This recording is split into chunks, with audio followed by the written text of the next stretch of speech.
Welcome back to Open Window Politics. Today we're going to be we're going to be going through each of the gubernatorial races that are competitive this November in 2026 during the midterms. So we'll be going through each of the elections here. We'll get to the map later. For now, I'll start with the betting market odds. I think the betting market odds are generally a good way to get an idea of which way a race is leaning because most people tend to put their partisan bias away and end up putting their dollars where their mouth is and resulting in more accurate calculations of who will win the respective political race. So with the general election for Alaska, it has the Republicans with a 71% chance. And then Arizona, interestingly enough, is more locked up for the Democrats than Alaska is for the Republicans, which is a very impressive feat. Democrats are sitting at 77%.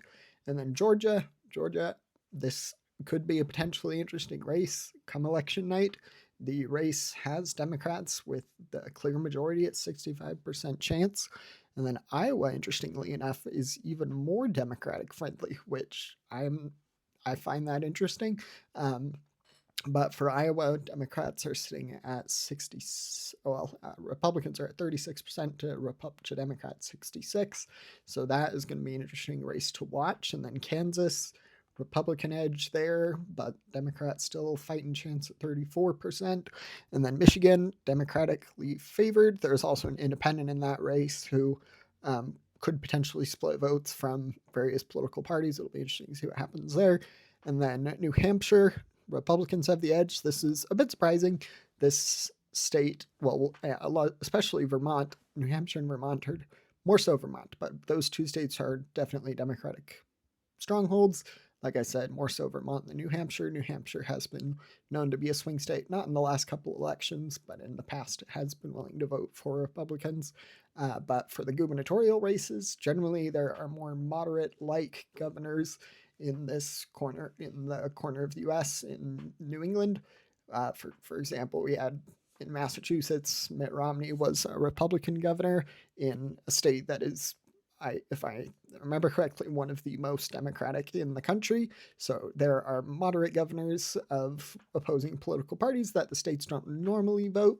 Another example of this on the Democratic side would be in Kentucky, where there is a Democrat, Governor Andy Beshear, who holds the seat there. Even though the state of Kentucky is a very safe, reliably red state, still some moderates are able to do well in an election environment that is not favoring towards their party, but still win the election. And then Ohio, and then Vermont, and then finally Wisconsin, I found particularly interesting. Wisconsin is sitting at 80% for the Democrats. So we'll get now to the map and we'll do some political callings and give us an idea of which way each of these states will go. We can look at the map right off the get-go here to give us an idea. So let me reset it. So for the gubernatorial races, Democrats start with 20 seats in the safe and likely column, to Republicans 25. So interestingly enough, we have Ohio and Iowa in the Republican Party's category, according to the polls, even though the betting markets say something different, which is going to be an interesting tell. I can't remember for sure if Ohio was in the Democrats, but I know Iowa was in the Democratic Party's column. So a bit of an interesting race there. I think it could end up in the tilt margin. I have to say, I think I agree more with the polls that Iowa will remain in the Republican Party's category, but you never know what will happen. Could be close. And then Kansas, that is called for the Republicans, like the betting markets prove. And then we'll be going through each of these key states. So as far as Nevada goes, I think Nevada will be a narrowish state. There is currently a Republican incumbent for the governorship in this state. And it'll be interesting to see if he can win re-election. He had a more favorable environment during his first election. But at the moment, I think that he would probably lose and that it would be a Democratic victory. And then Arizona was really locked up for Democrats in the betting markets. And partially because of that, I'm going to put that into the lean blue column there. And then Wisconsin, also very locked up for the Democrats.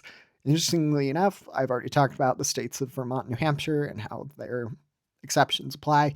But we have the state of Pennsylvania, where it's just a very popular governor, Shapiro. He has been the governor of a state. This will be he's running for his second term, and he is very well liked, and it is looking like he is going to win the state by a margin that is similar to New York, which is a very impressive feat for a Democrat, considering Pennsylvania is generally a swing state. But that's going to be the call there. And then Michigan, going to put that into the Democratic Party's column as well, resulting in a Rust Belt trifecta there of the core three Rust Belt swing states with Democratic governors. And then Georgia, I do think will be closer than Wisconsin. And Michigan, I'm going to put that state into the tilt blue. And with that, that brings us to an even split with 25 Republican governors to 25 Democratic governors. Bit of an interesting situation here, but that is going to be my prediction. Don't forget to like and subscribe. Thanks. Bye.